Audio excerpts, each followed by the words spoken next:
disturb your sleep, did I?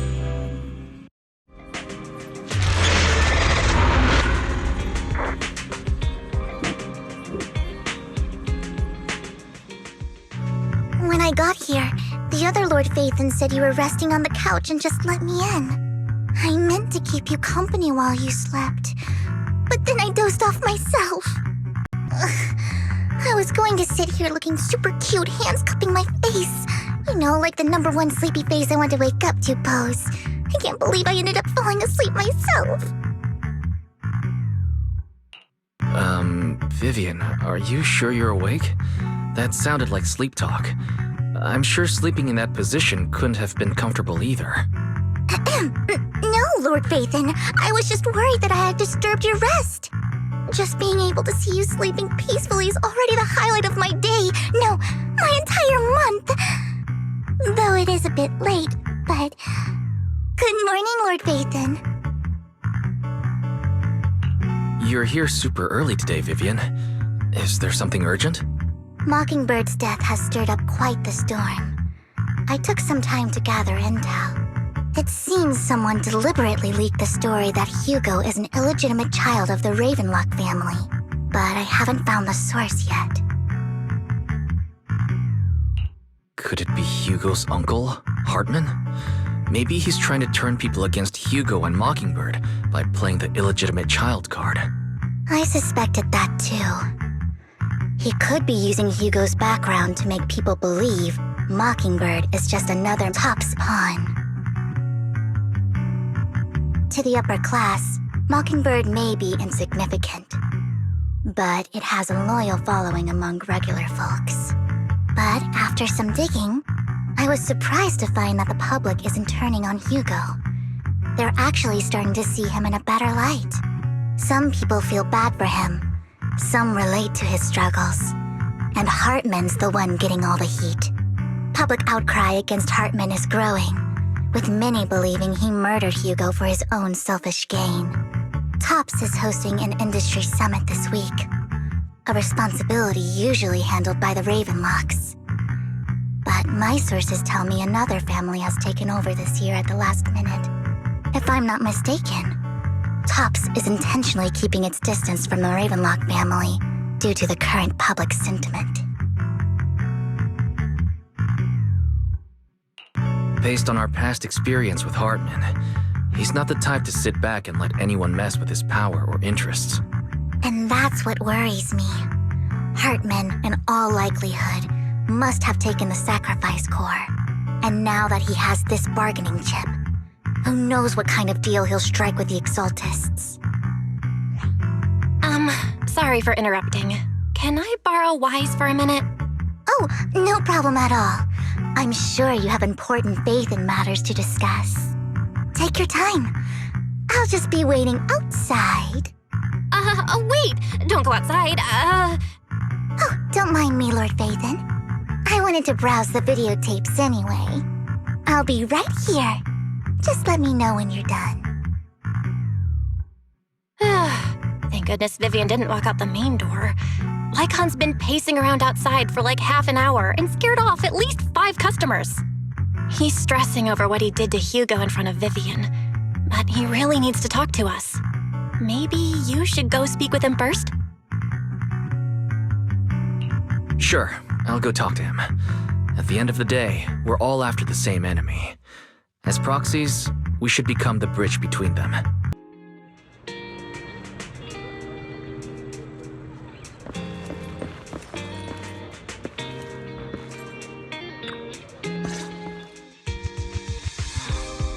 Good morning, Master Proxy.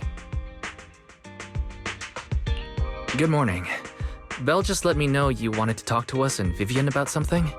Yes, it's an urgent request from the mayor, one that directly affects New Eridu's safety. However, before we get into the details, as a former member of Mockingbird, I'm concerned about Miss Vivian. Hugo made many mistakes and betrayed the principles of Mockingbird, but I'm certain he didn't intend to put Miss Vivian or you in danger. I don't know Miss Vivian very well, and I was the one who took her companion's life. I might not be the right person to comfort her, but I hope she doesn't regret the choices she made or lose faith in the path she chose. Vivian doesn't seem down at all. In fact, she's been actively gathering intel. I think she's handling this with even greater calm than I am. If you're feeling bad about what happened with Hugo, it might be a good idea to talk to Vivian directly. From what I've seen, she's not as fragile as you might think. That's reassuring to hear. I trust your judgment. You've always had a sharp eye for people. Would you mind coming in with me? I'd like to apologize to Miss Vivian in person. Sure, but just to be clear, I'm staying neutral and not picking sides. You both have your own stance on this. As a proxy, I'll do my best to help facilitate honest communication. I respect that. Thank you.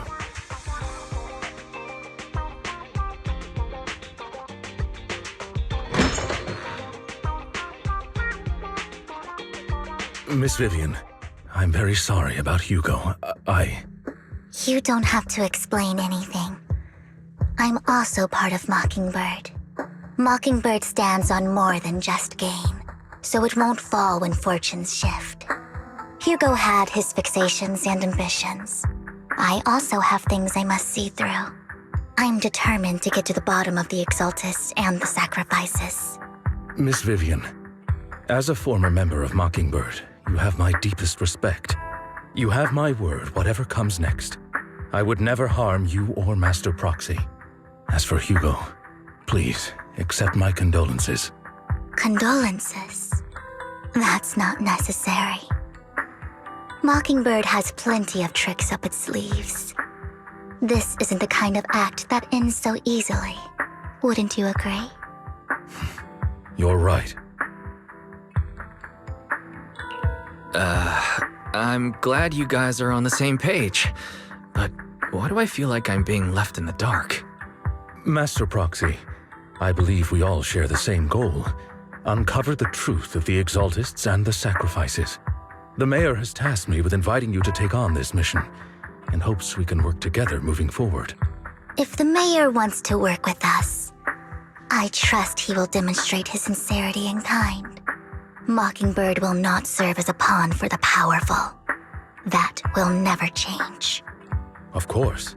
While the Mayor cannot handle this personally, he will make sure we have all the intel and support we need. Miss Vivian, I know you have your own intelligence network, but for some high-profile shady dealings, perhaps the Mayor can provide you a different perspective. Please, take your time to discuss. If you're open to collaborating, I'll set up a call with the Mayor so he can speak with you both directly. Belle, Vivian, and I need to think this through carefully with everything at stake. It's not a decision we can make lightly. Of course, I completely understand. When you've made up your minds, you can find me at the Ballet Twins.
I'll connect the call to the Mayor now. My dear friends, I'm glad you're willing to keep working with me. I'm truly sorry about what happened to Mr. Hugo Vlad, I didn't anticipate things would turn out this way. As mayor, I can't fully condone Mockingbird's actions, but personally, I had a lot of respect for Mr. Hugo Fladd. I looked further into Bringer's map. The sacrifices were created by an exaltist named Landon, who was active in Janus Quarter. Mr. Landon passed away in an accident a few years ago. Before he died, he was researching sacrifices and was said to have created a batch of serum that could turn living people into sacrifices. The problem was, the serum wasn't stable, and after his death, the recipe was lost. No one knows what happened to the exaltist in Janus Quarter back then. But it's clear that after the leader died, there haven't been major exaltist activities in the area. Bringer's map marks the locations where the exaltist's most successful attempts at creating sacrifices were. The leader of the exaltists in Janus Quarter died a few years back. They haven't been active since. Could it be that Hartman was just acting on his own? Unfortunately, that's not the case. My sources confirmed that Hartman had been secretly in contact with someone, and they only meet inside the Hollow. Is it possible it's someone from TOPS? TOPS is a huge alliance of corporations. They wouldn't bother getting their hands dirty. Instead, they just sit back and reap the rewards. Everything Hartman is doing is to secure his place in TOPS and strengthen his power within the Ravenlock family. If my guess is correct, Hartman has gotten in touch with the remaining members of the Exaltists that used to follow Landon, helping them create new sacrifices. But what's in it for TOPS? There's no way the Exaltists would just hand over their secrets about sacrifices to Hartman, right? A sacrifice outbreak would throw the city into chaos. And that's when TOPS steps in, taking control of the situation on their terms. The public will see the mayor as incompetent, while TOPS comes off as the real protectors of the city. And when that happens, public trust will shift towards TOPS. And Mr. Mayor, you might find yourself in an unfavorable situation. Still sharp as ever, Miss Vivian. So, what exactly do we stand to gain from partnering with you? Please don't tell me you're doing this out of some noble concern for your citizens. I'm not some hero of justice, and I don't believe in lofty ideals or empty promises. We have a common enemy. While our ideologies may differ, we can work together on this. And as proof of good faith, I may not know exactly where Hartman is, but I can fan the flames over Mockingbird's death and escalate conflicts within the Ravenlock family. So it was you behind the rumors. No wonder I couldn't trace the source of the public outcry. I'm not the one who started the rumors. I just helped them spread faster after they leaked. And I pulled a few strings to make sure the story painted Mr. Hugo Fladd as a heroic figure who was unfairly persecuted. As I said before, I had a lot of respect for him, and I'd be happy to clear his name. Now let me lay out my terms for collaboration. After looking into it, I found that the dormant sacrifice you discovered wasn't the only one. There are more places where sacrifices might be lying dormant. Too many eyes are on me right now, so I can't send my own men to deal with it. I'd like to ask you to retrieve the sacrifices from those locations.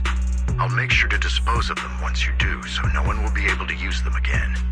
On top of that, I've asked a friend to help monitor your physical condition, and maybe even uncover more of your potential.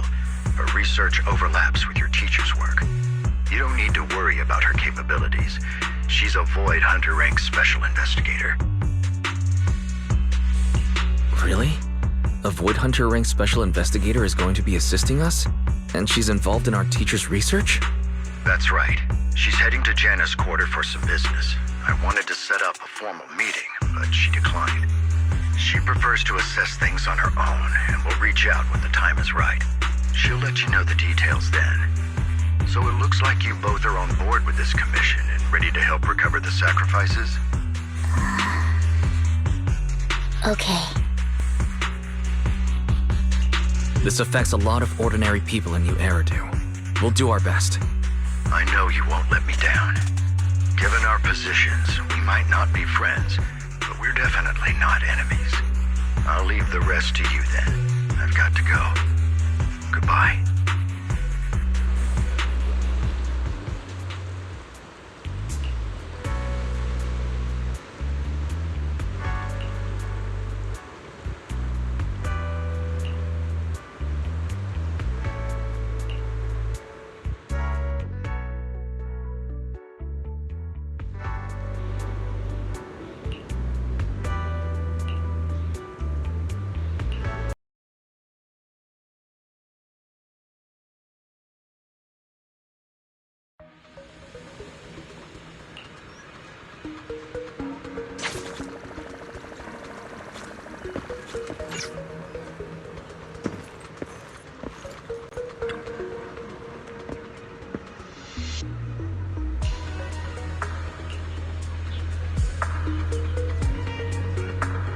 An old friend of mine said she has some new intel.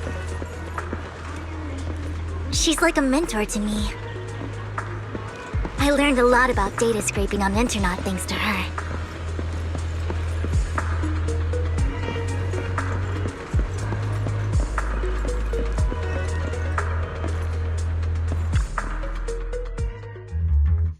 Rain! Long time no see. Yeah, it's been a while. Rain? So you're the old friend Vivian was talking about. Yeah, Phaethon. Long time no see. Rain, you actually know that Lord Phaethon is Lord Phaethon? No, I mean, you actually know Wise is Lord Phaethon. I didn't know right away. One time, I needed a favor from Nicole. I only found out after meeting them. I mean, who would expect a legendary proxy to be running a video store for a living? Oh, by the way, your idol... Rain, let's not bring up old stuff. Lord Phaethon wouldn't be interested in that. Why are you all tense? Right, Lord Phaethon lives on 6th Street too and might know your idol. Remember when you traced that post on internet to 6th Street and actually went to check it out? And you came back all bummed, spouting nonsense. Like there was only a black cat at the location, and maybe your idol is actually a talking cat. Or something like that. I think I know that black cat. It hangs around our shop now. Lord Phaethon, please, let's drop this topic. Come on, Vivian. It's been years and you still won't say who your idol is. If you'd just let me, I'd have tracked them down ages ago. I get it. You want to find the person who's important to you on your own. But you've tried so hard already. It's okay to lean on me a little, you know. I'm sure your idol won't hold it against you. I shouldn't have come to see you. Huh? What's wrong? Rain, Vivian said you might have some intel for us. Should we get into that first? All right, let's get down to business. Here's something I'm pretty sure about. The Ravenlock family's claim that those missing workers died in an accident? Don't buy it. The last signal from those workers was near the hollow. Then communication went dark. I think they were taken into the hollow. And yesterday, I picked up that the Ravenlock family secretly hired some people to search the hollow's perimeter. I caught a weird distress signal from someone and managed to track down the source. When I tried to reach out, the signal cut out completely. The last trace of the signal was near Lumina Square. Finding someone in real life isn't really my thing, so that's where you come in. Okay, we'll take a look around. You just said this is something you're sure of. Do you have anything you're not so sure of? I dug up some info online, and one thing stood out. A few days ago, there were some creepy sounds coming from an abandoned warehouse by the port. The place was locked up, so no one could see what was happening inside. Not sure if it's related to your search. If you don't find anything useful around here, it might be worth checking out. Well, that's all I have for you. Thank you, Rain. Don't get all emotional on me now. I'm just helping out a friend. This one's on the house. Consider it payback for the favor you did me last time. But if you still want to find your idol, hit me up. I've been curious for what... Alright, don't worry about it. I'll manage it myself. Stop being so nosy, Rain. Nosy? Nah, just professionally curious. What kind of person is worth all this searching, huh? But honestly, whoever they are in real life, they've become a part of you. You've come a long way in this search, Vivian. I much prefer the person you are now. So if you find this person, don't chicken out. Go meet them. People will appreciate you for who you are. Rain. I might not care about the real world or what it'll be like, but I hope everyone I know can live a good life. I'm counting on you to save the world, guys. All right, I have other business to take care of, so I'll leave the rest to you.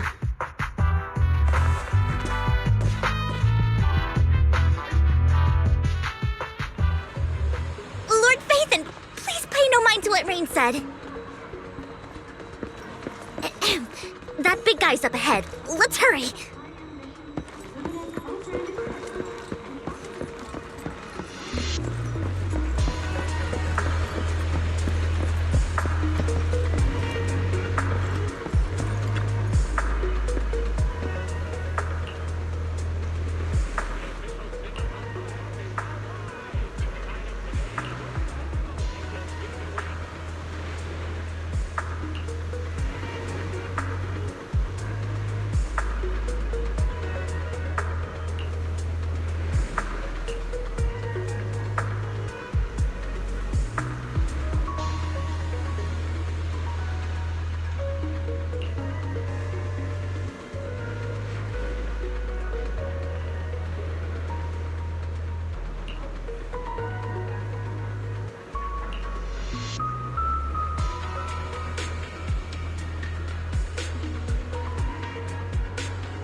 Don't take me back, please.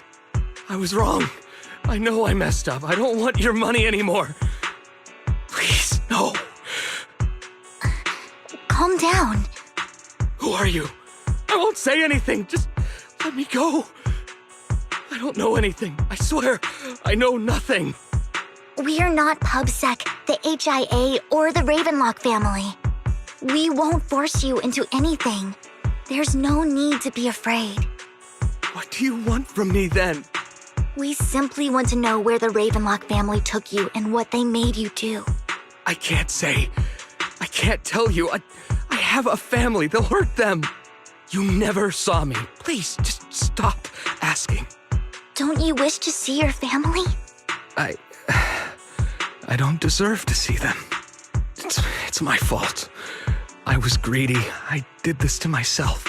But your family must miss you dearly. I'm sure they won't blame you.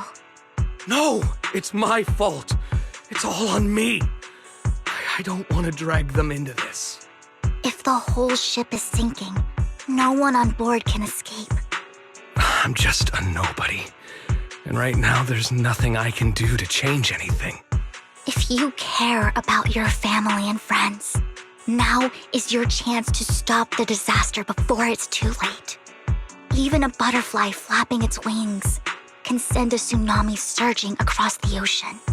No one knows how this will turn out. But if you do nothing now, the only thing waiting for you at the end will be regret. We're not here to turn you in, and we won't force you to confront them. You'll be safe with us. I'll help you return to your family. But you must tell us precisely what happened. Hartman offered a huge amount of money, looking for workers to go into the hollow to guard something. The money was way too good. We all kind of figured something wasn't right. I thought it was just smuggling or guarding some kind of illegal ether resources, so I signed up. After we sent in our applications, Hartman's men took us into the hollow. The first place we went, there was a strange box. When we got there, they handed us some pills, saying they'd improve our aptitude for ether, for us to last longer in the hollow. But after I took them, everything went fuzzy. Something was definitely off about those pills. When I woke up, I saw my coworkers dead in front of me. And there was blood all over my hands. They said something about me being a good experiment, moved me somewhere else, and locked me up. They wanted to inject me with something. I got scared and didn't know what was gonna happen. But then a blonde guy found me, gave me a carrot, and let me go. So I escaped. I didn't want to kill anyone. I don't know. It wasn't your fault that your coworkers died. You were just a tool in their hands. Do you remember the place they first took you? Do you know what was in that box? I only remember the first place was like a rooftop. I think it was on top of a tall building. What exactly was in that box? I can't remember. I'm not lying. Those pills they gave us, they make you hallucinate. I took just one and my mind felt like it wasn't my own. My memories turned into a blur. I'm telling the truth. I'm not trying to run from my mistakes. I just really can't remember what happened. I know you're not lying. We'll arrange for your protection. You can rest easy and recover, and your family won't be dragged into this. Once this is all over, you will be able to reunite with them.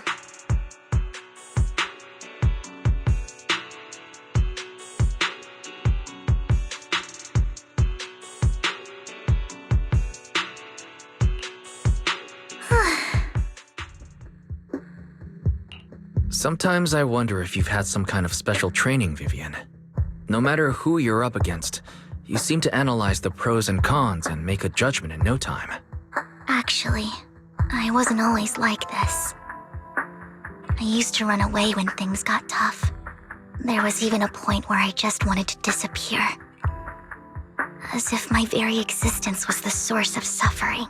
I wondered. Perhaps leaving it all behind could put an end to the pain. It's hard to picture that.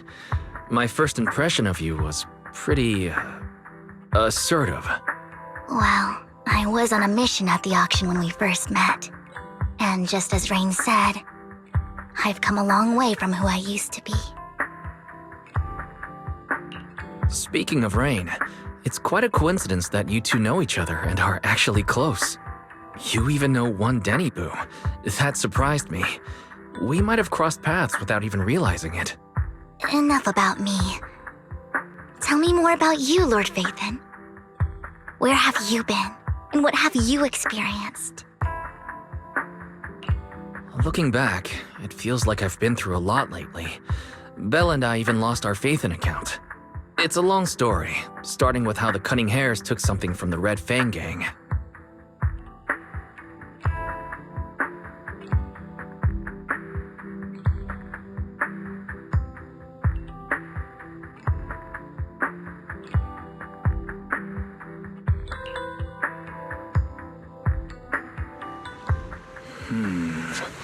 It should be around this area.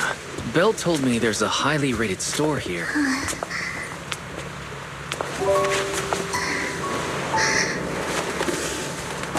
Lord Phaethon!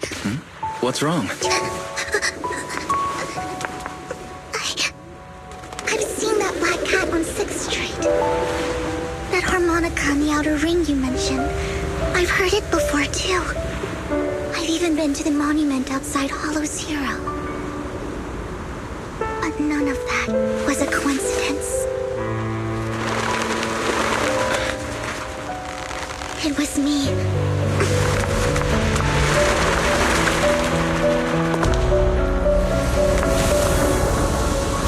Following you, and now I've finally made it to your side.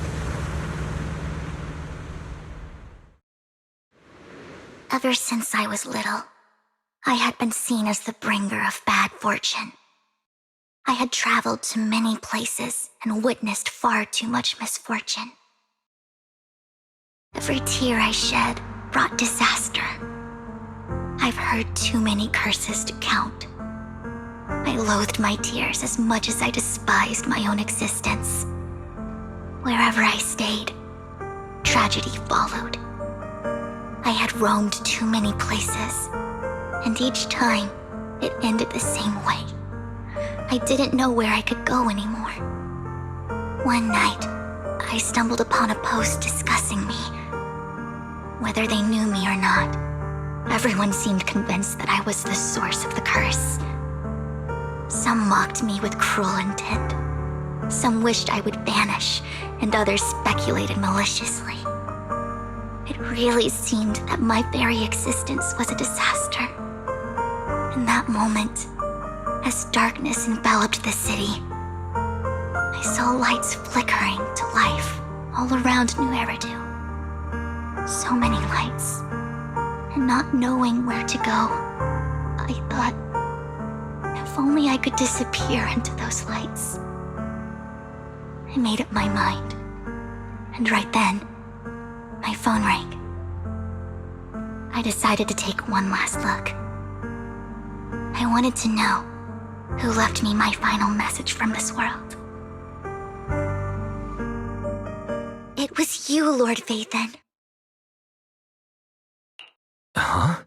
Me? Yes. And I checked with the other Lord Phaethon. You were the one using the account at that time, but I know you probably don't remember it. After all, it was just an ordinary day, with an ordinary post and meaningless comments online. But for me, it was the night I finally realized where I could go. I wanted to walk the paths you had walked, see the sights you had seen.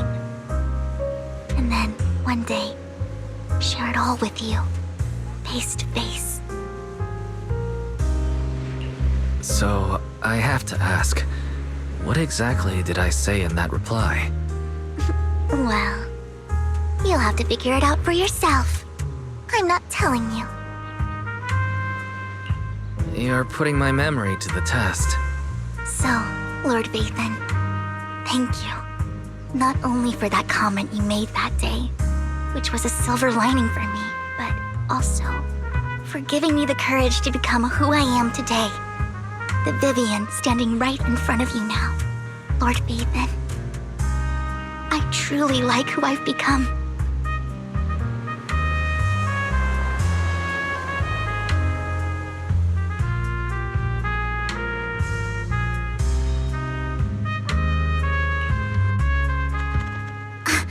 Lycaon just sent a message. There's an update. Let's head back to the video store and go over the details together.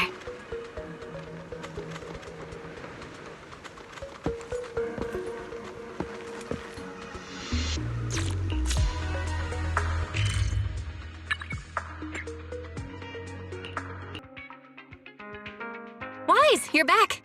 Looks like Lycaon's tied up with something. He said I should just chill until you're back, and then we can talk online. I'll call him now. Master Proxy, Miss Vivian. The gentleman Rena brought back has stabilized and calmed down now. Based on his account, we've identified where Hartman is hiding the core. He also mentioned that Hartman plans to trade the core with a group of people. We suspect that this group consists of members from the Exaltists.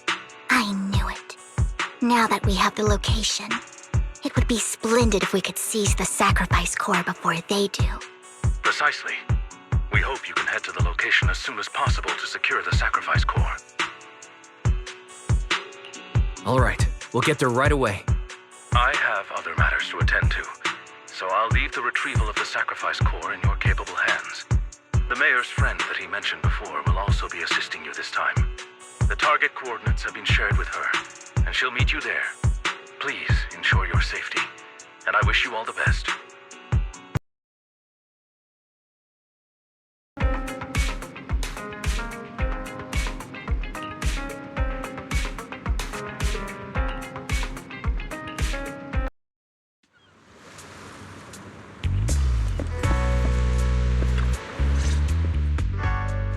Lord Phaethon, are you going to rest now?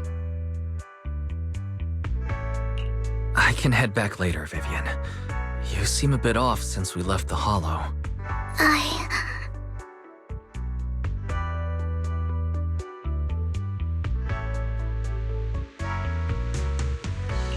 If you want to talk about what's bothering you, I'm here. Sometimes it helps to get it out. I didn't mean to keep my past from you, Lord Phaethon.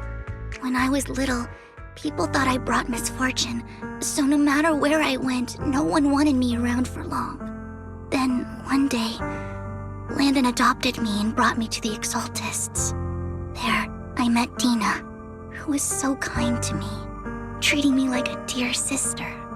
She told me her father, Landon, was a great man who'd one day make everyone stop fearing the Hollows, so all life could live freely inside and outside of them. Dina helped Landon pick people for the blessing, and everyone in the Exaltists respected her greatly. Those who received the blessing would have a better ether aptitude, allowing them to enter the Hollow freely without fear of sudden disaster. Back then, Dina would chat with me every day, always about the Exaltists and her father. But things between us shifted when Landon asked me to step in for Dina. Landon told me I didn't only bring misfortune, and that if I listened to him, I could actually help people. After that, he'd take me to meet people, and if I shed tears, he'd give them a blessing medicine. Those who got the blessing could dodge calamities. At first, I was ecstatic, thinking I could help others. I shared my joy with Dina, but that was when she started to pull away from me. Was that blessing medicine the same sacrifice serum Bringer had? Yes, to be precise, it was an early version of the sacrifice serum. Landon's medicine wasn't stable. The medicine Landon developed could boost abilities quickly, but also sped up the development of ether corruption. In the end, most people turned into ethereals, and a few became sacrifices, losing all human consciousness. The ethereals were killed while the sacrifices were given to the higher-ups of the Exaltists. The Exaltists wanted the sacrifices to hold human consciousness, so Landon's medicine was seen as a failure, and he gradually lost influence within the Exaltists. One day, I saw Dina, and tears streamed down my face. In a bid to save his reputation, Landon decided to let his own daughter receive the blessing. I had always thought that getting the blessing was a good thing, until I saw terror in Dina's eyes that day.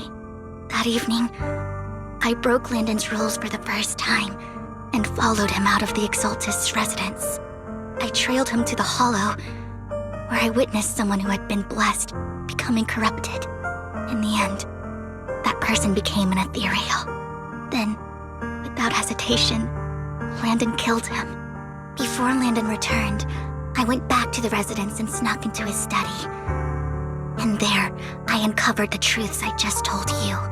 And just a few days later, it was time for Dina to be blessed. I wanted to save her and stop anyone else from getting deceived. So, that day, I told everyone present that Landon should be the one to receive the blessing, not Dina. At first, Landon argued, and no one believed me. But, in front of them all, I looked at him and let my tears fall.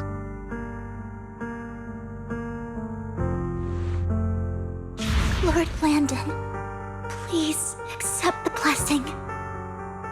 Vivian, you... Why won't you accept the blessing? Were you lying to us? I am great for fools! You have no use anymore!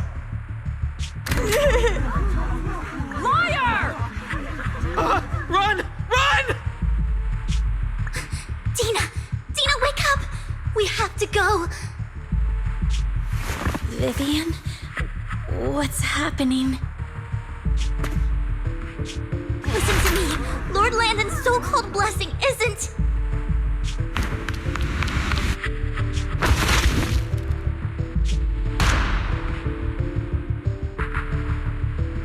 Father!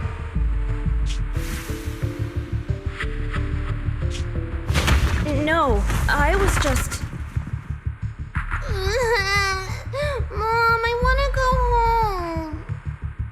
It's got nothing to do with us. This is just what happens when you don't accept the blessing. Vivian, was this you? Dina, I just didn't want you to accept the blessing. Everyone who does ends up... I just don't want to lose my father. You knew? If you knew what he's done, you... He's my father. He's all I have. Stop being self-righteous, Vivian. You only ever bring misfortune.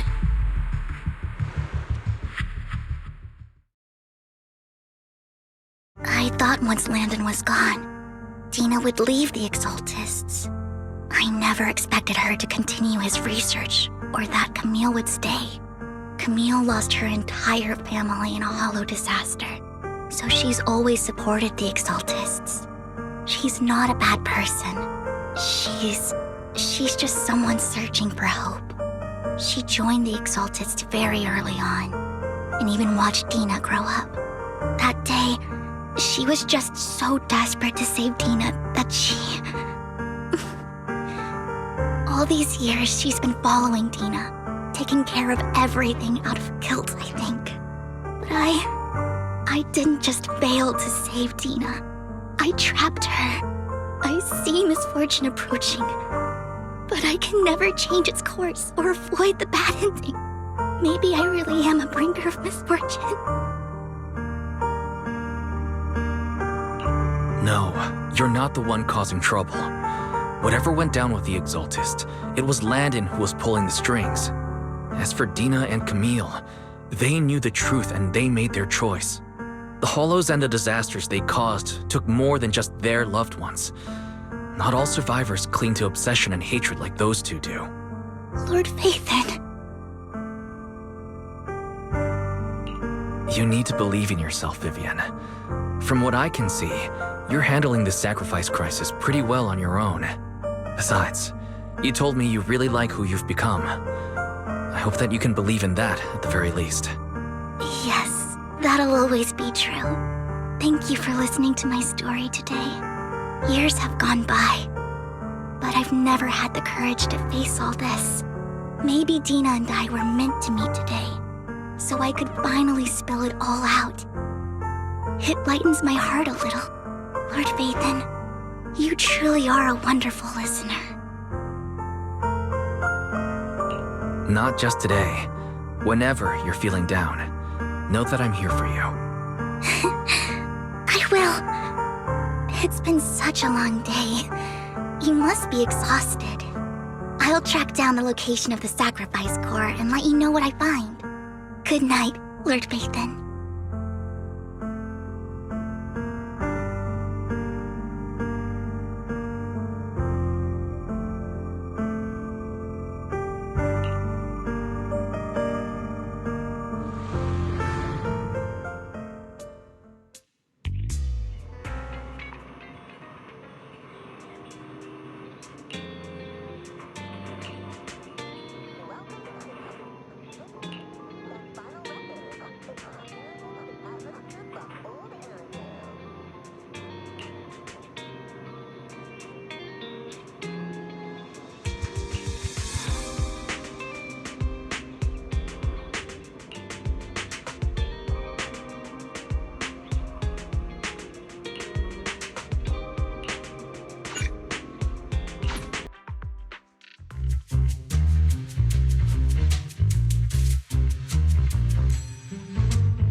Shawl, I didn't expect you to be working here. Perfect. I was just covering someone's shift. The screening here is super strict, and I was afraid the supervisor would realize I was new and subbing for someone, so I hid in the control room during the supervisor's inspection. So I happened to bump into this guy, a blonde man wearing a hat, and I think he was checking some footage. Then he logged that footage into the tape he brought. Later, I found that part of the footage had been wiped. Blonde, wearing a hat. Could it be Hugo? Do you know him? I think it's him. If it were Hugo... I think I know where he would hide the tape. Thank you, Shaw. You were a big help. Great! You also helped me a lot when I started working. I used to make mistakes all the time. If it weren't for you cleaning up my messes, I would have been fired ages ago. So I'm happy I could help you too. All right, go ahead and do what you need to do. We'll catch up another time.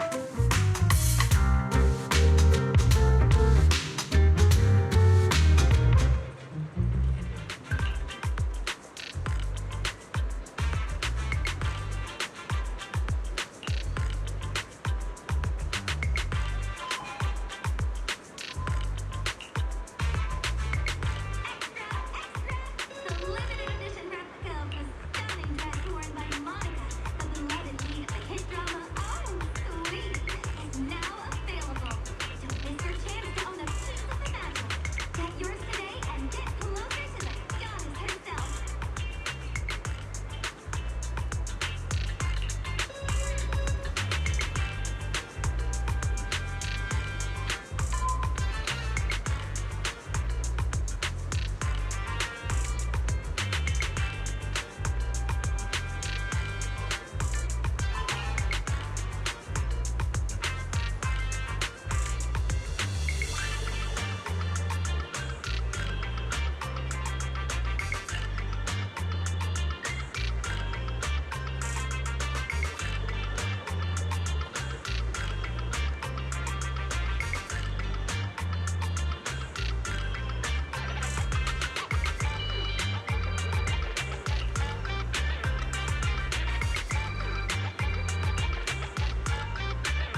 If I'm not mistaken, you and Vivian share the same goal. Silence is no good for negotiation. I just don't want Dina to reach a point of no return. Hasn't she already reached that point with what she's doing? The formula for the Landon serum was lost, but a batch survived, and Dina was able to develop a substance that can be used for mind control. She's trying to combine the two to make sacrifices that would obey human commands. If the dormant sacrifice and the remaining Landon serum are destroyed, we can put an end to this.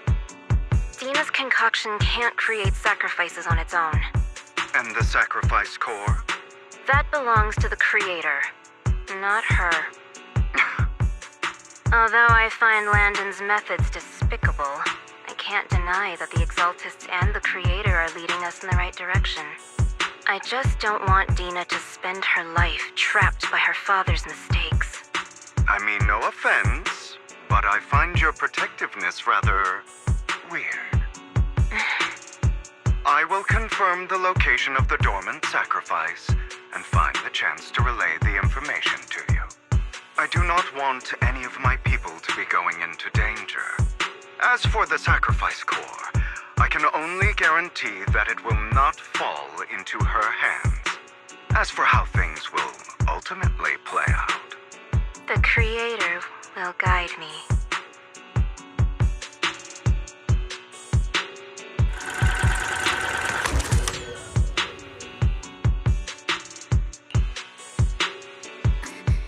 Camille was actually destroying the dormant sacrifice? Compared to Camille's motives, I'm more concerned about whether Hugo has more plans lined up. Hugo... Wise, Lycaon just sent a message saying he's got something urgent that he needs to talk to us about now. All right, let's patch him in. Master Proxy, I apologize for disturbing you. We have just learned that the Ravenlock family will host a banquet tonight. This banquet is rather special, as they're allowing members of their family to invite business partners to attend. With Hartman at the center of controversy, there are many members of the family who are eager to use this opportunity to replace him. The mayor has been spreading rumors of a young tycoon who inherited a sizable fortune and is looking to partner with a person from an old and influential family. This information has lured a young man named Burton from the Ravenlock family. So, you want me to pose as this tycoon and use Burton to infiltrate the banquet? Correct. And Hartman's study is also located within the venue. I see. Hartman's study might hold valuable information.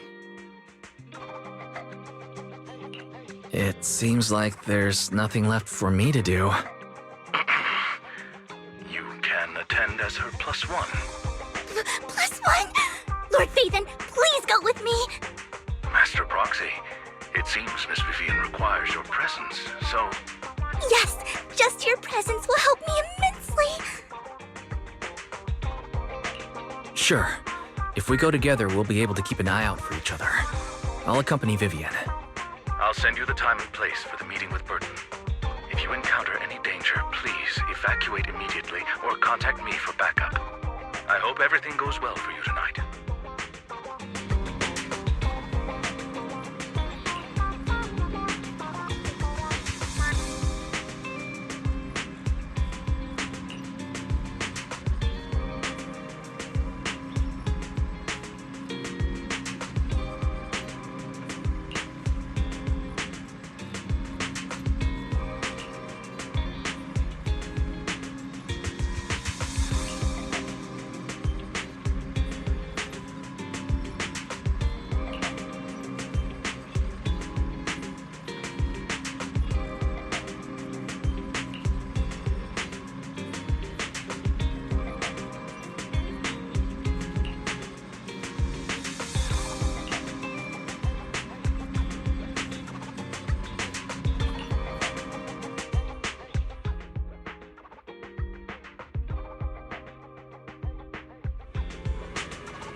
Miss Banshee, I believe I've shown you my sincerity.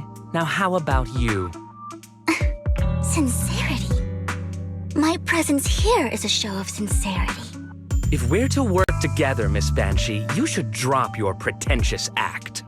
I am well aware of the ways of the Ravenlock family. If I were to come empty-handed, I probably wouldn't even be able to make it out the front door tonight. Since I agreed to come with you, and even brought along my most precious companion, does that not show my deepest sincerity? No need for such an off-color joke. Our door is always open for those coming or going. We both know what's what, so let's cut the small talk. I know far more about how the Ravenlock family made their fortune than most here. I am also well aware of why Hartman, despite such a massive scandal, still remains in power. Oh? Do tell. Exaltists, blessing, sacrifice, Landon. Where would you like me to start? How did you know that? No, who are you? Don't be so tense. If I'm not mistaken, it's about time the banquet began. My companion and I are practically famished. Is this how you treat your guests? By letting them starve? Perhaps when we've had our fill, we'll remember where the sacrifice is hidden. You know where the sacrifice is? So, can we go get something to eat now? And I'm also looking forward to receiving a special dessert from you. We can discuss what you wish to know while we enjoy dessert. Of course. I wouldn't let such an important guest discuss matters on an empty stomach. As for dessert, I will prepare it myself, and I guarantee it will satisfy you. I'll come find you later. I wish you a pleasant evening.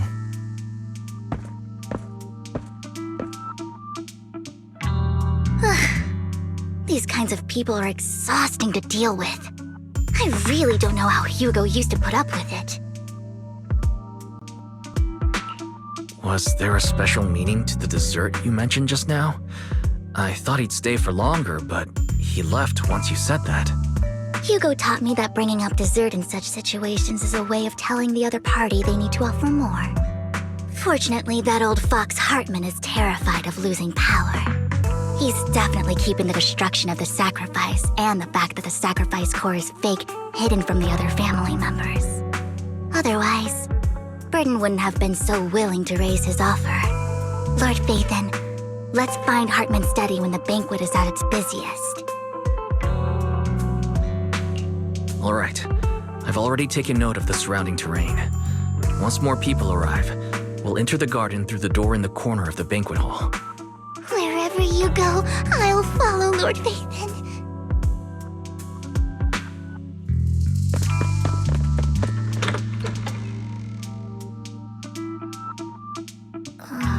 Isn't this going a bit too well? The security outside of the manor is really strict, but maybe it's more lax on the inside. Let's assume we got lucky. However, just to be safe, I'll call Lycaon. Let's check Hartman's recent correspondences for clues. I still have concerns about the sacrifice core. Right. Though the core he gave Dina was fake, Hartman might have left a trick up his sleeve and hid the real one. Then let's split up.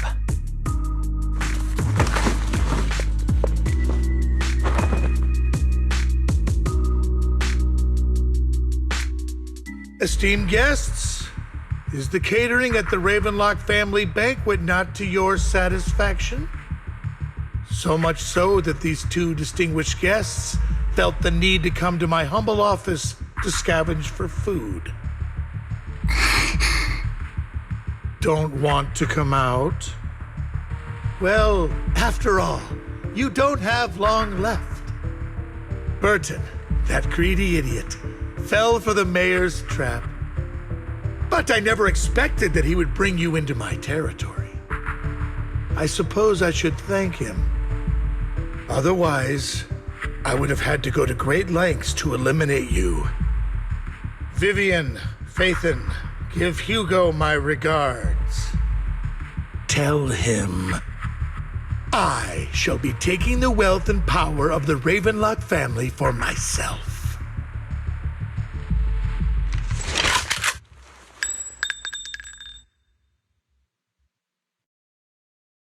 The bullet?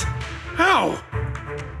Dear Uncle, why must we be so distant with one another? You can just tell me what you want to say directly. Hugo! Impossible! You're... Uncle, you must know a Ravenlock will never stop until they get what they want. Did you really think I would be defeated so soon, when I have yet to trample you into the dirt? You filthy bastard! You only know how to resort to these petty tricks! Petty tricks?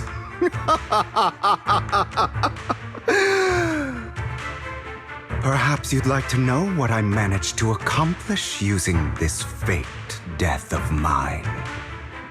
My dear Uncle.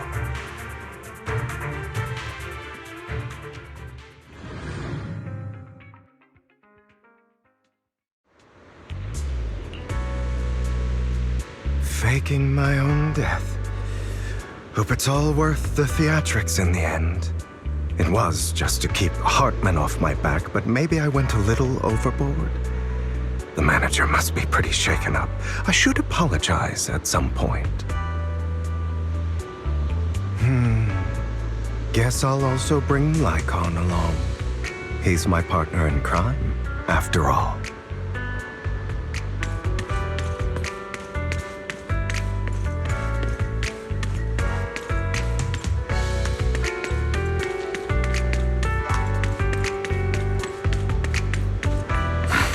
You're late. So strict. Spare me a moment to catch my breath, will you?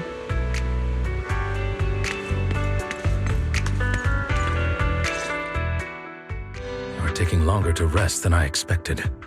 Lycaon, you think too highly of my physical capabilities. Well, thank you for your cooperation.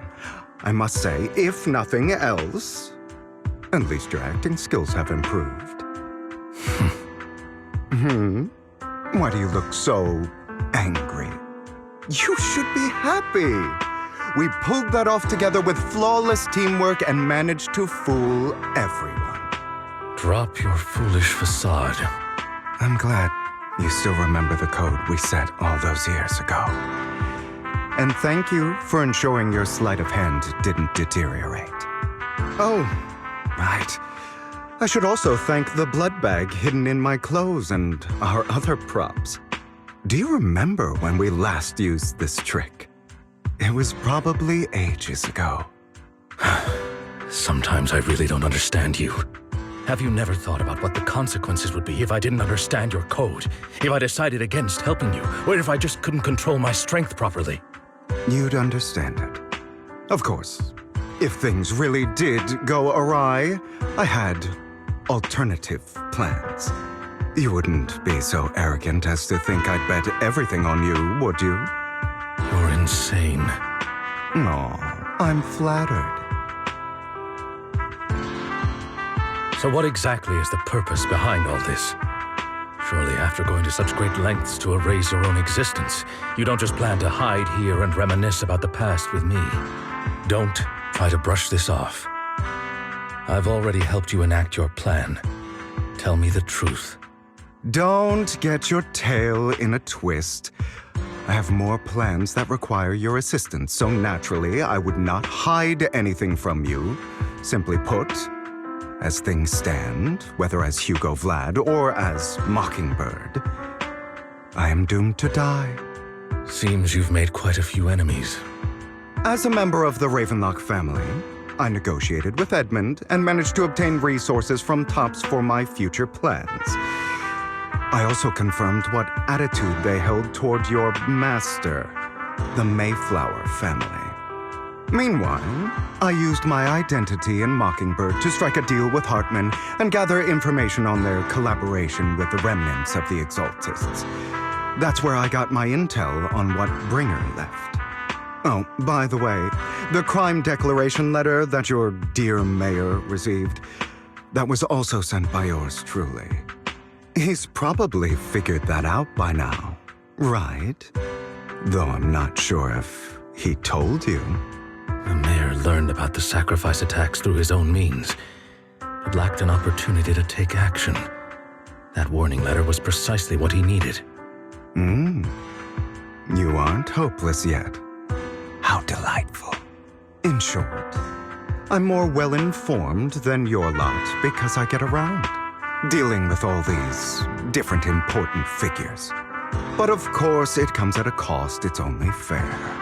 After all, you can't hide the smoke from a wildfire. Rather than trying to carefully tame it and risk setting yourself alight, it's better to let it burn free. When I helped you put on your little act, killing you in front of everyone, you left the sacrifice core to Hartman. That was intentional too, then? Oh, yes. And it worked like a charm, didn't it?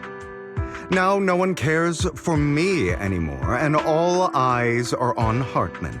A perfect situation for keeping the Ravenlock family in check while dealing a cutting blow to the Exaltists behind them. Another crucial point is Vivian and Phaethon. I must sever any ties they have with me or Mockingbird. Although I feel bad for Phaethon about what happened, but it had to be done. That's the only way they would be safe, allowing the plan to continue. I noticed that you never turned your blade toward Master Proxy. So, those words you said back then were also... I will bloody my hands. I will carry the weight of my sins. I will become the Abyss.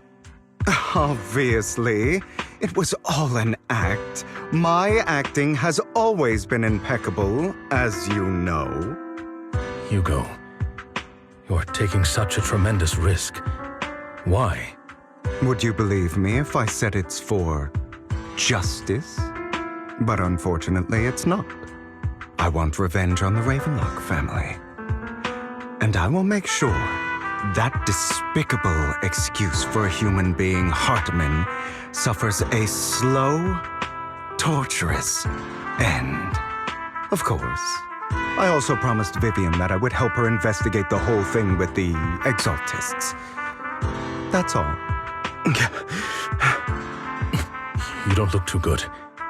Is it your wounds? No. This is the first problem I plan to resolve. Lycaon, do you have a place that is sufficiently discreet, quiet, and can take a lot of damage?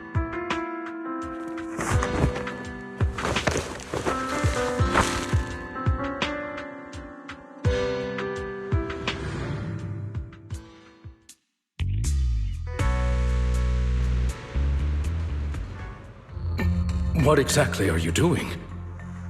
Don't look at me like that. If I didn't have to do this, I wouldn't. Hartman recently obtained a bizarre substance, most likely from those crazy Exaltists. After use, it allows control of the victim's mind, to some extent. You were dosed with it? To be more precise, Lycaon, I deliberately allowed Hartman to put this drug in my cup to facilitate our previous collaboration.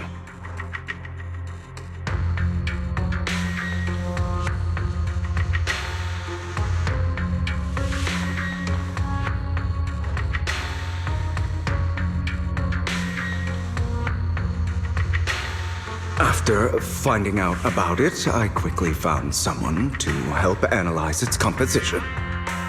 The good news is he gave me a very low dosage, perhaps because he was afraid I might notice.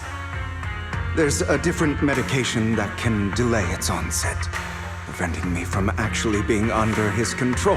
I simply need to put on a show in front of my dear uncle.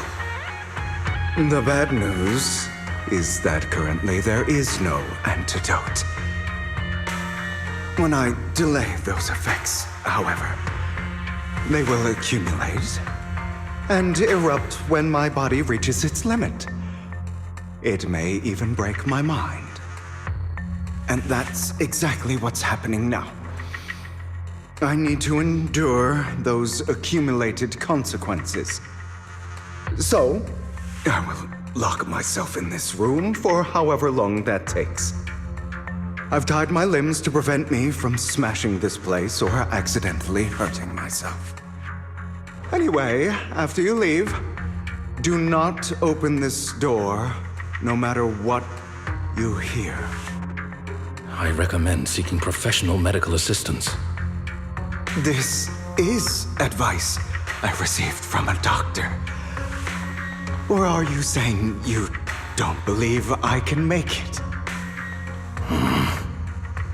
So, Lycaon, come find me here at the scheduled time. All you need to do is smile and await my victory. What if I want to stop you? You know you won't succeed. You never have. And you never will. Well, time is short. Let's begin. I understand. Don't die, you stupid bastard.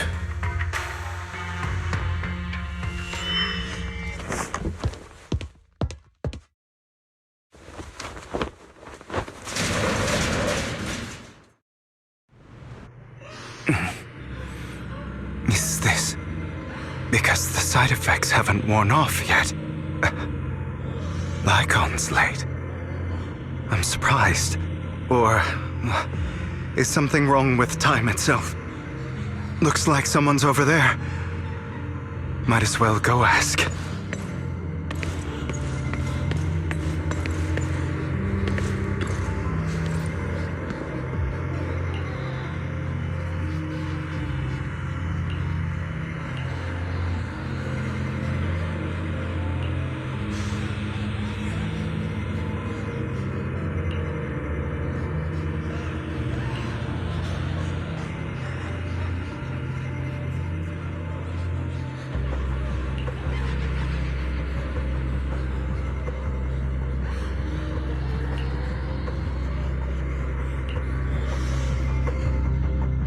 All your fault.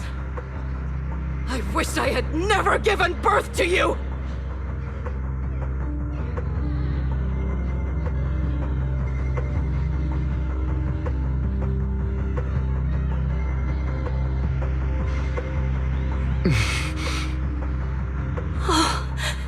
Everything will get better if you just die, right?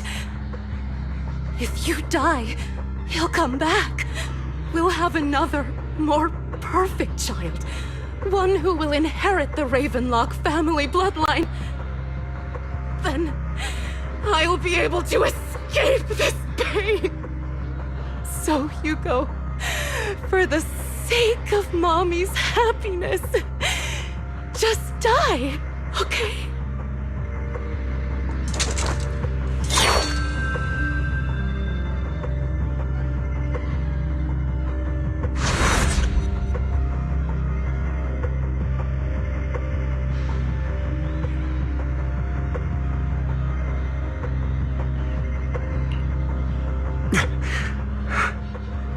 So, I wasn't awake yet after all.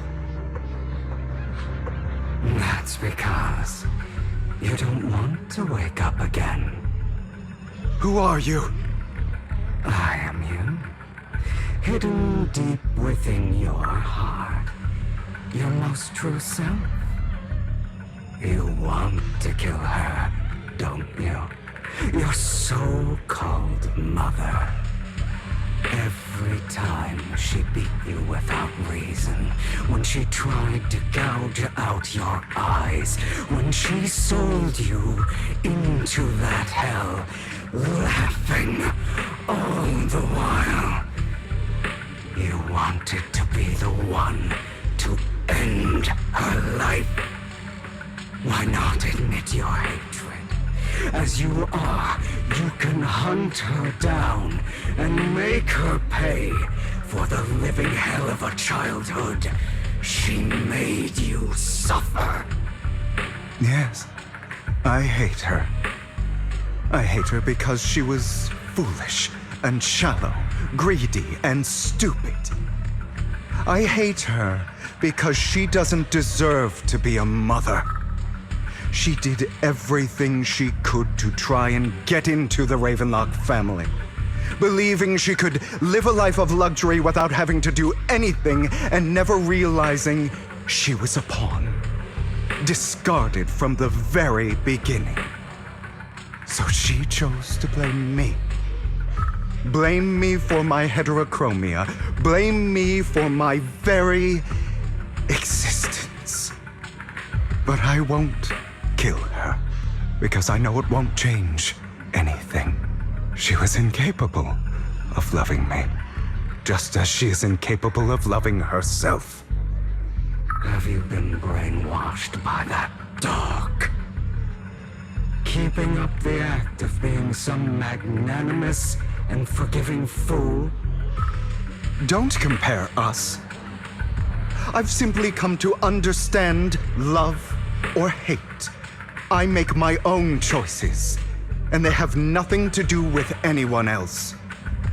She sold you to the Ravenlock family for a huge sum of money. She used that money to start a new life without you. While she was indulging herself, you were going through hell in the Ravenlock Manor. Does it not torment you? Do you not feel the hatred?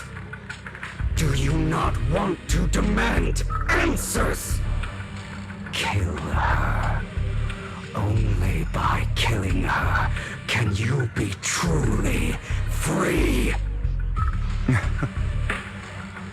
For a long time, I thought the same way. But now, well, I want to make a different choice. Stop lying to yourself. You never had a choice.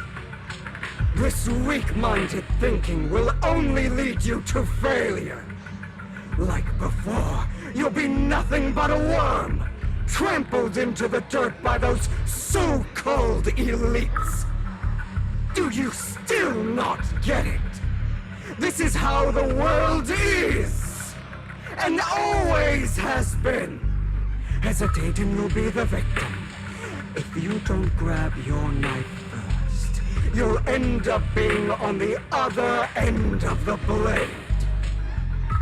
If you want to change anything, you must first become the one who makes the rules. Just like that woman. The only reason she could treat us that way was because we were weak. So listen to me. Find that woman, kill her, and prove to this world your strength. It's what she deserves. Why forgive them? They don't deserve it. I'm not forgiving them. Or rather, I don't care about them. They don't even matter, at least not yet. You know, perhaps the person I hate the most, the one I truly cannot forgive, has never been someone else, but rather my weak, powerless past self who could do nothing but hide inside a closet and cry. I hate myself for having neither the strength nor the courage to resist. I hate myself for begging for so-called familial love, even after being treated so terribly. I hate that despite the pain of my wounds, I still hope to receive the carrot and not the stick. And that means you, correct? So, I forgive forgive you. I forgive myself. You'll regret this, fool. Your pretty words mean nothing. You will ultimately return here to me.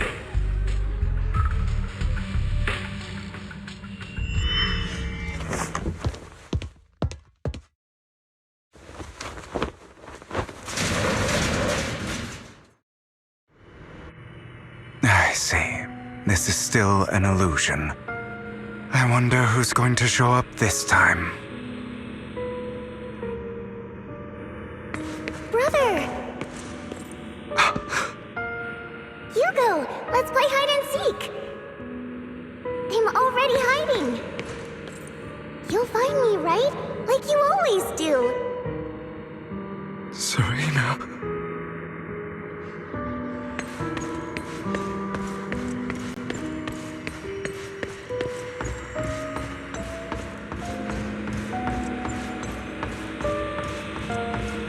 You're looking in the wrong place.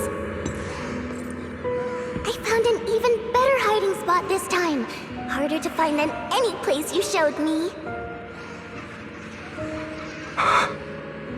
Hey, Hugo. Do you ever wonder why I had to die?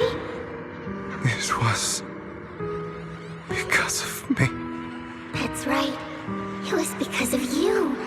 It's all your fault. If only you didn't exist, I wouldn't have had to suffer.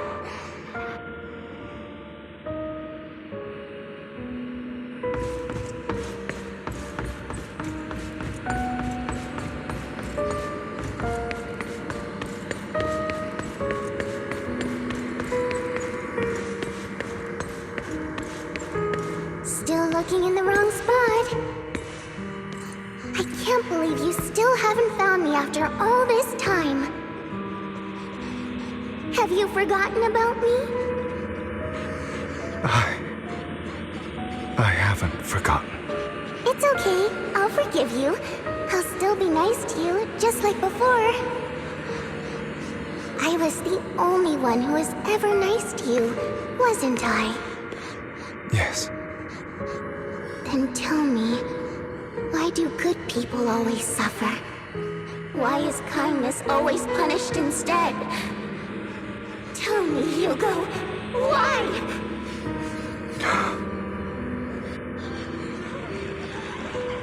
Hugo, are you lost? Go back the way you came. I left you a surprise there.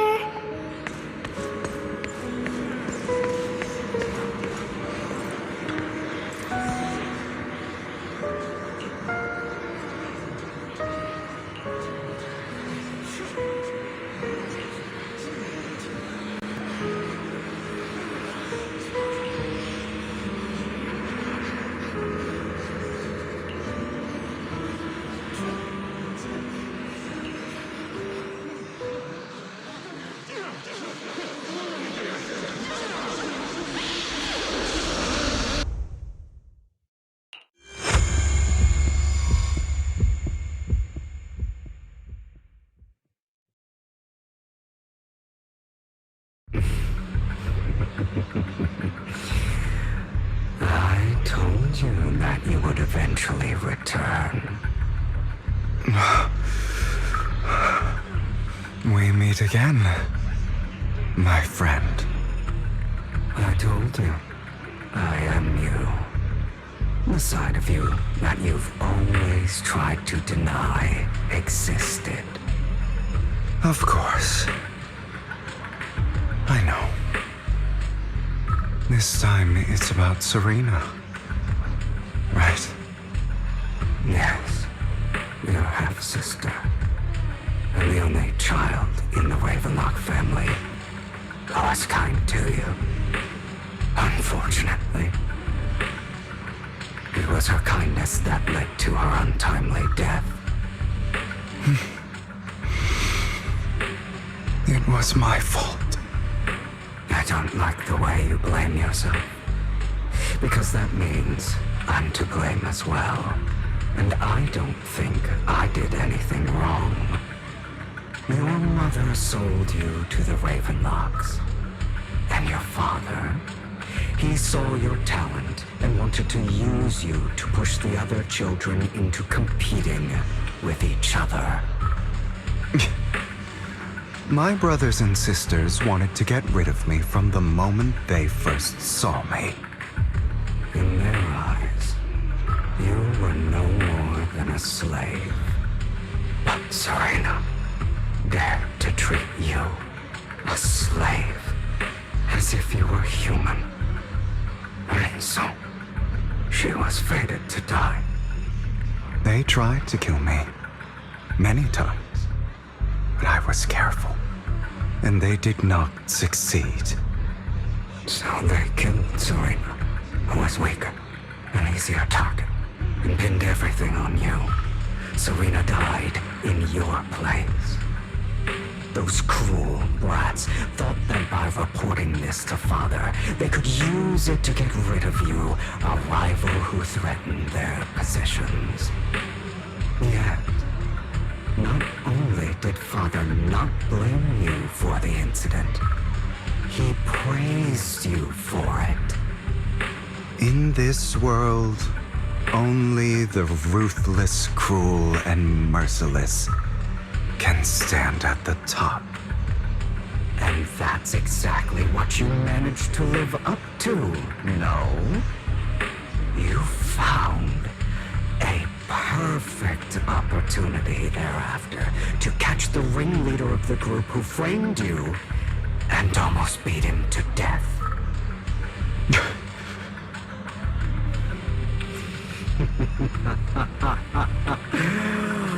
Oh, you should have seen the expression on your face back then.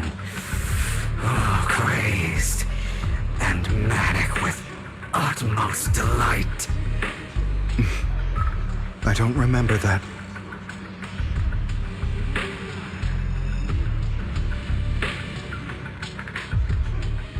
Here you go again, trying to deny your desires. Deep down inside, you've always wondered, asking yourself why these evil people never got the punishment they deserve. Why the world is so unfair. Don't you want to rip them to shreds? Just like that day when you beat that boy's face into the dirt until he was barely recognizable. His disgusting blood staining your fists. Recall your exhilaration, your cathartic release of rage, that outpour of hatred. That victory belongs to you. You deserve it. Those brothers and sisters of mine are all dead. I cannot take revenge against the long deceased. They died by Hartman's hand. Dying in the power struggle to become the Ravenlock family's heir, rather than by our side. Boring. Boring? I find it hilariously ironic. Children who would murder their own kin for scraps of power dead at the hand of their uncle who followed their example. Is that not karma? Power struggles pitting kin against each other, betrayal, suspicion, and hatred between people of the same blood. It's like a curse written into the Ravenlock family's genes. Laughably stupid. Don't forget, my dear, that the same blood flows through your veins.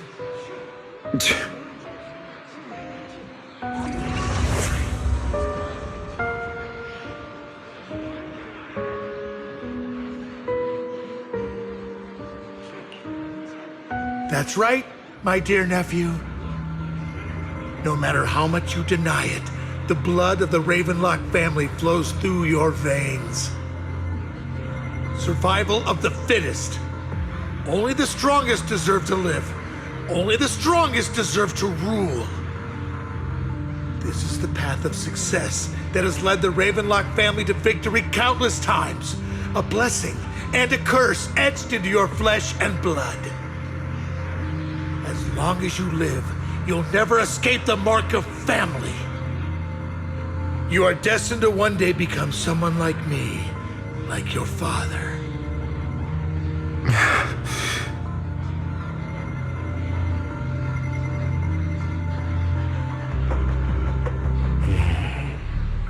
Is that fear I sense? I can see you trembling. Why does the Ravenlock bloodline terrify you so? I won't become like my father. Never. You won't become a failure like him. So relax. Our power eclipses him, and so does our ambition. So, do not deny your own desires. Do not resist your own ambition. This is the talent you were born with. The best gift fate has ever given you. Admit it.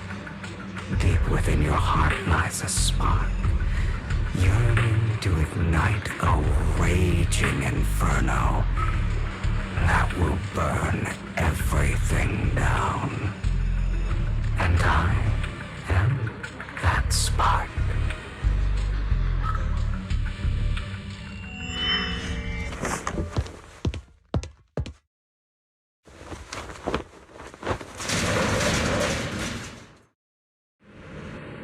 Lycaon.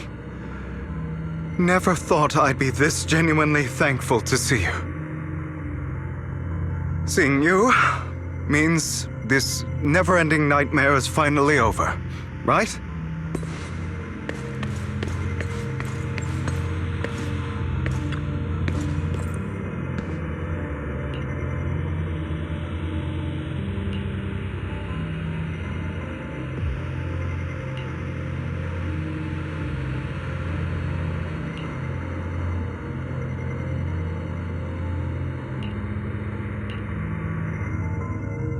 I don't want to hear something like that from you.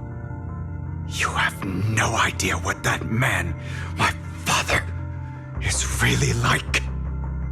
A person who stops at nothing for their own interests and ambitions. Just like what you're doing right now. And what do you think I'm doing this for? All of this was part of your plan. You knew where the Ravenlock family was going to be, so you set Mockingbird's target there. To seek revenge, you plotted to assassinate your own father, but he was too vigilant, and you failed. After almost being assassinated, your father was furious and locked everyone in the hall, but was unable to find the assassin. And what a coincidence that a hollow disaster just occurred in the vicinity. So he used it to eliminate all the unfamiliar faces there, turning them into victims of the Hollow, an easy feat for the Ravenlock family. So, the one who killed innocents was my father, not me. You knew what choice an extremist like him would make, and you used the chaos to once again attempt an assassination. This time you succeeded. You killed your own father at the cost of innocent lives. Admit it, Hugo. You don't care about anyone else. The only thing you care about is your revenge. How is that any different from your father? Enough. I'm tired. I may hate him for betraying me, but he wouldn't say something like that. What? You aren't Lycaon. You're the other me, hidden deep within my heart.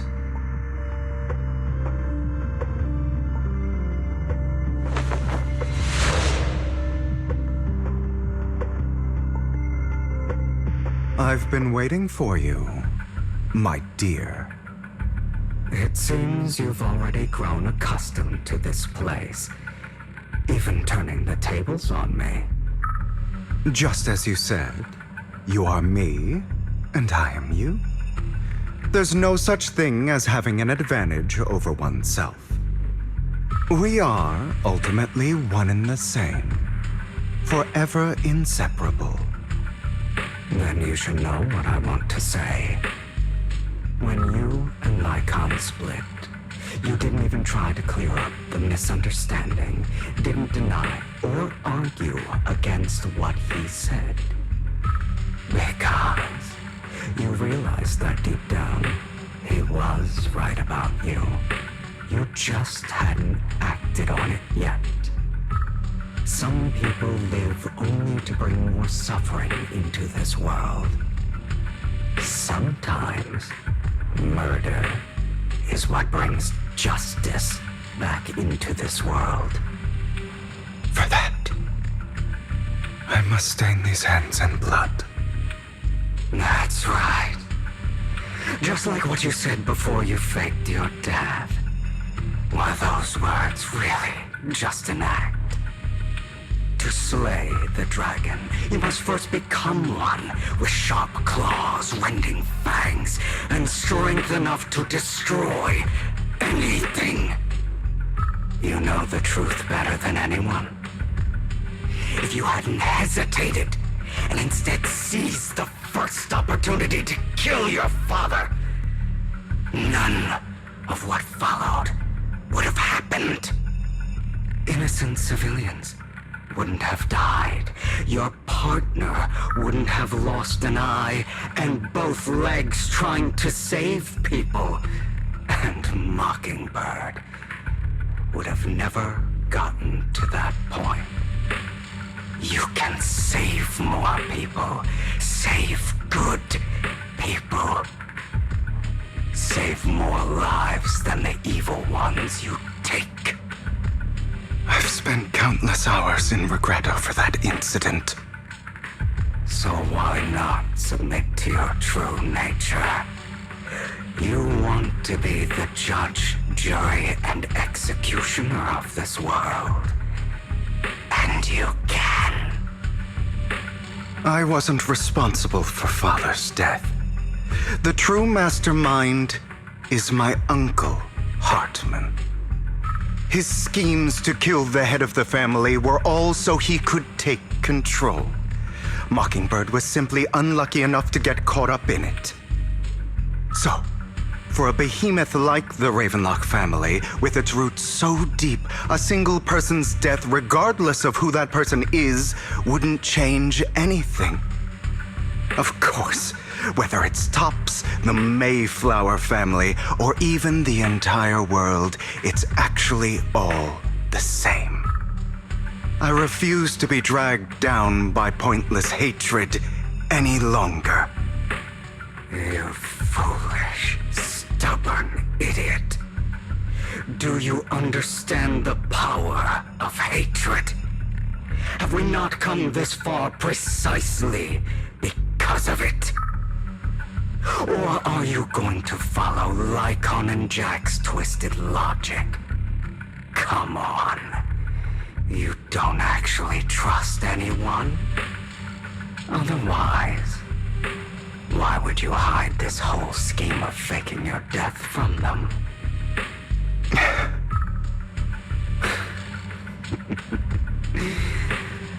You've built an impenetrable wall around your heart, keeping everyone out.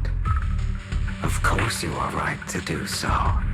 No one in this world can be trusted. Always. All you'll receive is hatred from your own blood and no love. Suspicion from your companions, and betrayal that comes all too easily. But the most ridiculous thing is that you want them to trust you. You stay silent and long for them to notice your suffering. You yearn for your companion's understanding and trust. Idiot. That's why you are incapable of exploiting them for your own ends. You care about their safety even more than your own. But remember, only the weak need companions. And we are children born from hatred. We are different from them. I will never be like them. And I don't need to be. Come. Let me show you what powers we can wield. But you are me. And I'll never lose to myself.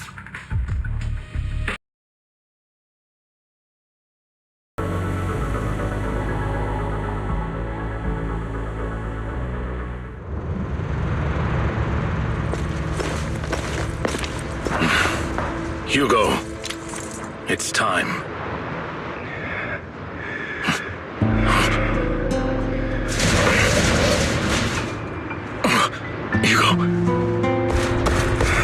Hugo, you... Did I scare you? I made it through.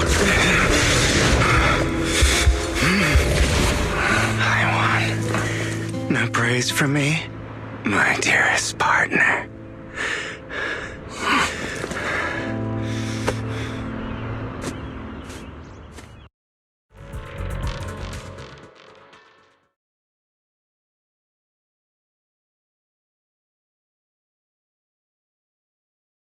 This is just like what I saw in my dream.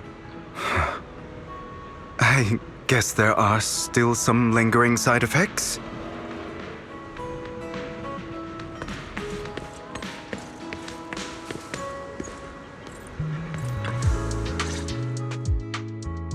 Ah, my former partner. You're still as punctual as ever. Are you sure you're fully recovered? How about we fight, and I'll show you how recovered I am. I refuse to fight someone who is in need of medical attention. How thoughtful. I'm touched. Or perhaps is this simply part of Victoria Housekeeping's professional care? I'd rather you not starve to death.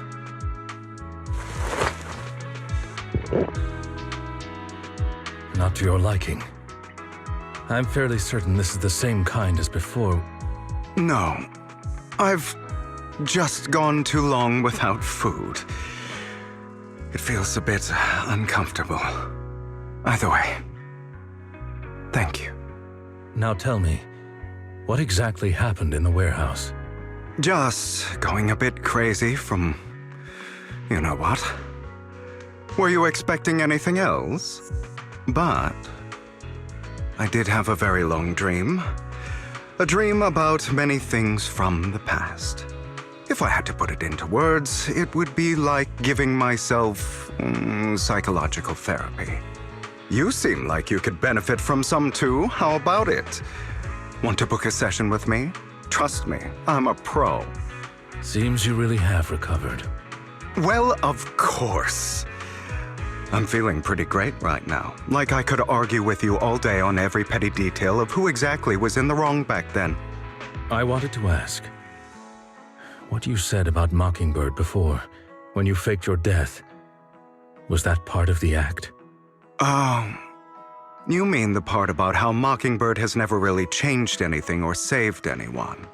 I didn't expect you to still be so hung up on this. Interesting. After all, it was you who chose to betray Mockingbird. To betray me. Just as I said before, I never considered Mockingbird a failure.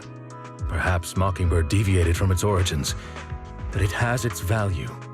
You shouldn't reject the things you've done. Or Mockingbird. I have contemplated this before. Yes. Mockingbird has helped some people and has genuinely managed to cause trouble for those who abuse their positions of power for evil. Yet those in high positions still possess immense resources, and the people we helped remain destitute and suffering, willing to become slaves to those in power for scraps. But just as you said, even if what we did was childishly idealistic and flawed, as little as we actually achieved, even the slightest change is by no means meaningless. Nothing holds more value to me than Mockingbird.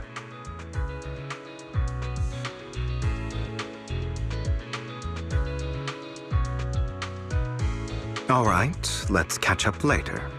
I still have things to do and need to wrap up my plan. I thought you would rest up first. As much as I would prefer that. My dear uncle and the Exaltus fanatics likely would not give me such an opportunity. If all has gone to plan, the fish will have taken the bait already.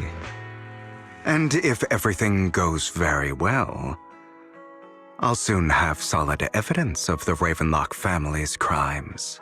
Well then, thank you for your assistance, former partner. Let's part ways here. I'll go with you.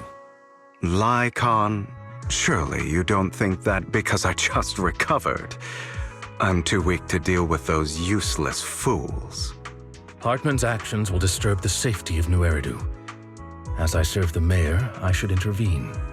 Very well, whatever. Let's go. And don't slow me down.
really think you can take my place if I die? Never, you filthy bastard! Your little tricks mean nothing. As long as the Ravenlock family stands, I can still get back on my feet. You still don't get it, do you? This was never about avenging my father. And I don't care about taking your place. I didn't come this far just to kill you. That'd be pathetic. Right on cue. Why don't you take a look at this, Uncle? On behalf of TOPS, I'd like to clarify that we had no involvement in the Ravenlock family's actions. TOPS is officially terminating all partnerships with the Ravenlock family, effective immediately. We will have no further affiliation with them. Are you crazy? What the hell do you get out of ruining the Ravenlocks? You want to be a petty thief forever? Thief? Oh, Uncle. Allow me to reintroduce myself. I'm the name people whisper about. The one who robs the rich and gives to the poor. I'm the master con artist who can fool anyone, anytime. I'm the leader of Mockingbird. The one who turns every headline into my own stage. I have friends who'd catch me if I fall, partners who'd shed tears for me, and allies who always have my back. I am Hugo Vlad. You're the one who needs the Ravenlock name. I never did. You ungrateful bastard! You should have never been born. You flatter me. Same goes for you, Uncle.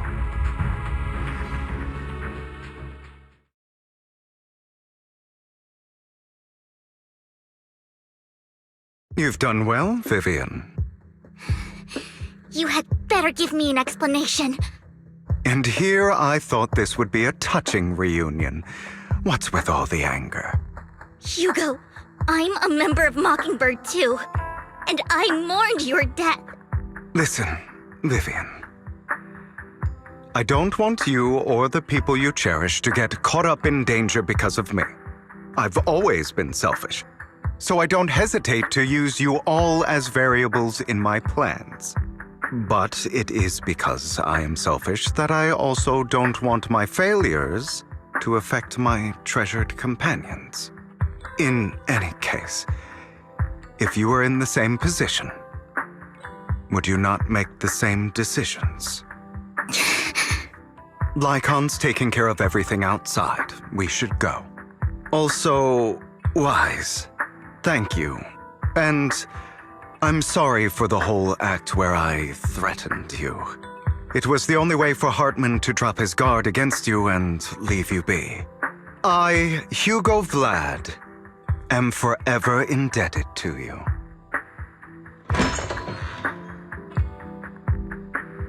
Master Proxy, although it is late, there is some important intel that I must give you now.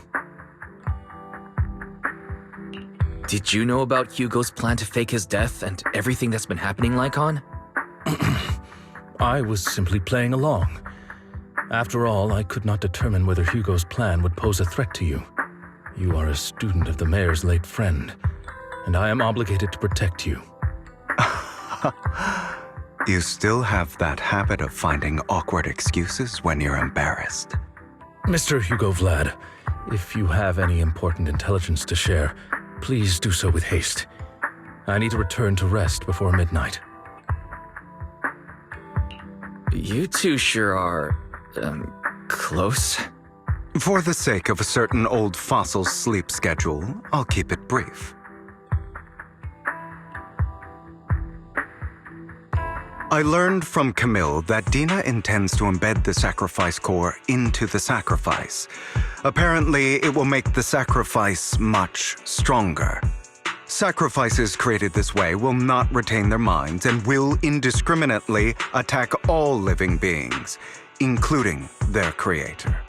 So the Exaltists don't do this. It would bring them no benefit. But Dina's concoction can control people's minds. If a person takes the pill and is injected with the serum Landon left behind, the sacrifice would be under its creator's control. Although the dormant sacrifice has been destroyed, Dina found a batch of that serum her father created and wants to create new sacrifices. Putting aside the sacrifice for now, Hartman's sacrifice core is fake. We don't know where the real one disappeared to. The real core has always been here. Here? In Lord Phaethon's video store? Vivian, do you remember when I suggested you give that collectible to our dear proxy? I remember. But that was just an ordinary pendant. And I've met the person who submitted it. She has absolutely no connection to the Exaltists. How about our dear proxy take out that pendant so we can take a look?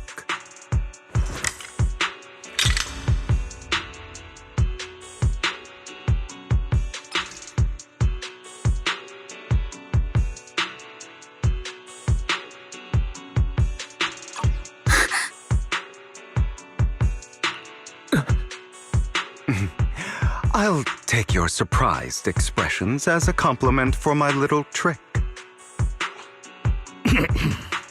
I will hand over this core to the mayor as agreed. Since he fulfilled his promise to protect Vivian and the manager while I was pretending to be dead, I won't go back on my promises.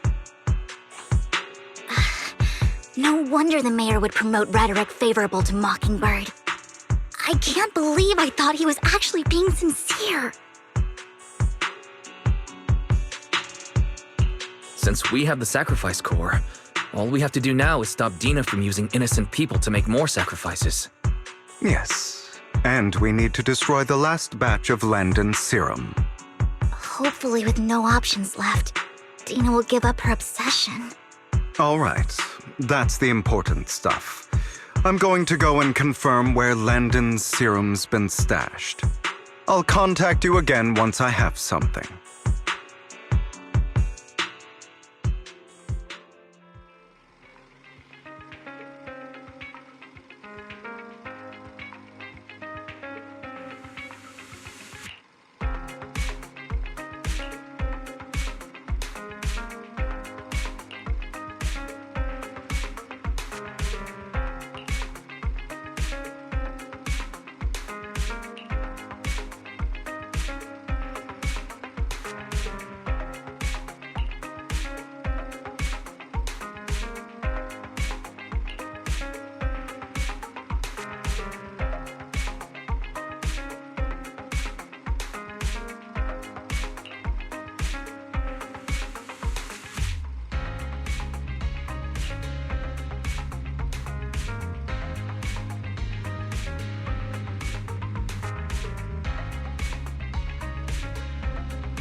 Wise!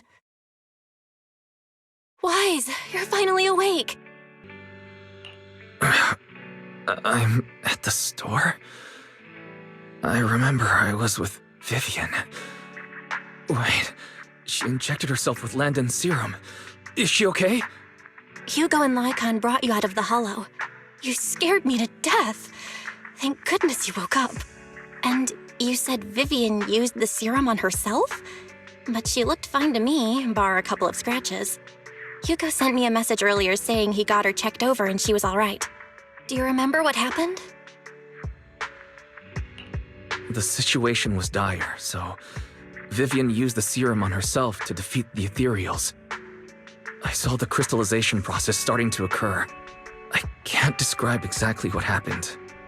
I saw something blurry, but I just wanted to stop Vivian's corruption process. I don't know exactly what I did, but then I lost consciousness. What happened after that? When I let Hugo and Lycaon there, it was just you and Vivian lying there on the ground. We couldn't wake either of you. Let's put that aside for now. Do you feel any discomfort-wise? I'm a bit dizzy, but otherwise, I'm fine. Don't worry. Phew, that's good. You should rest for tonight. Hugo and Vivian said they'll come over tomorrow, so we can discuss the details then. Okay. Sorry for worrying you, Belle. Good night.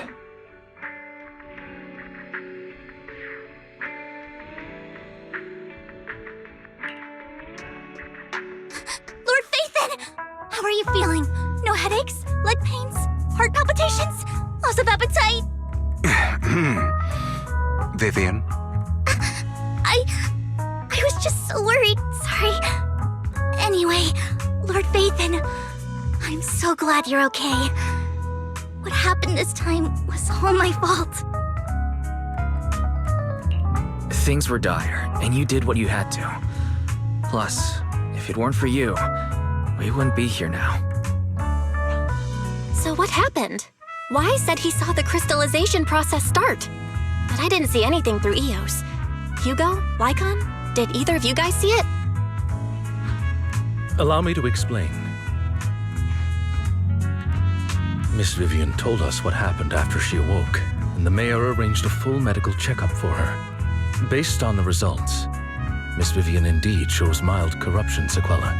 But if the crystallization process had already started, the lingering effects should be far more severe.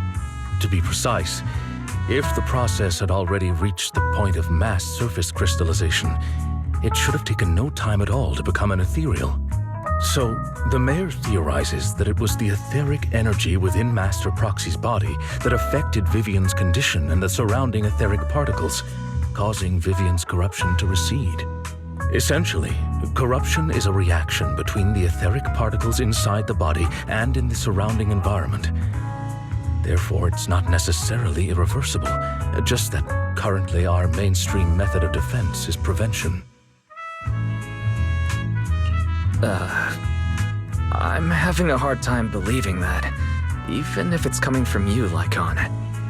It's almost like you're claiming I can manipulate etheric energy. Master Proxy, you are special. This is a gift your teacher left you. A gift from our teacher? How come I never knew about it? I don't know all the details, so I cannot explain everything to you. My apologies. However, Miss Yixuan might be able to answer some of your questions. She will visit you sometime soon, so please feel free to ask her any questions you may have. She has quite an eccentric personality. If she causes you any inconvenience... Can I file a complaint about her with you if she does? Master Proxy, you have always been a people person, so I trust you will handle things just fine. The way you said that just makes me more worried. In any case, the mayor has asked me to give everyone his most sincere gratitude. Unfortunately, the mayor could not come personally, but has promised everyone a favor. Provided it's within his means, he will offer his unconditional assistance once. There is no time limit on this favor. Unconditional, What if I wanted his position as mayor? If that is what you desire, then the mayor and his subordinates will be first in line to vote for you in the next election. As for the other votes, you'll have to work for them on your own. But should you assume office, I hope you take full responsibility for handling all day-to-day matters and lead by example. By sheer happenstance, the mayor has provided you with a copy of his current assignment, the City Waste Sorting and Processing proposal. Old fox. Well, can I request Lord Phaethon's? The mayor imagined you might ask. I have prepared all the necessary documents, and the ceremony expenses will be covered by the mayor as a gift. As long as Master Proxy agrees, we can sign and process the documents immediately. But this matter requires mutual consent and cannot involve coercion, confinement, or one party's lack of consciousness. Stop! I would never do that to Lord Phaethon! Probably. At least not today. As for you, Master Proxies, the mayor has some sense of what you desire. That said, he hopes you might speak with Miss Yixuan first before you decide the timing of that favor.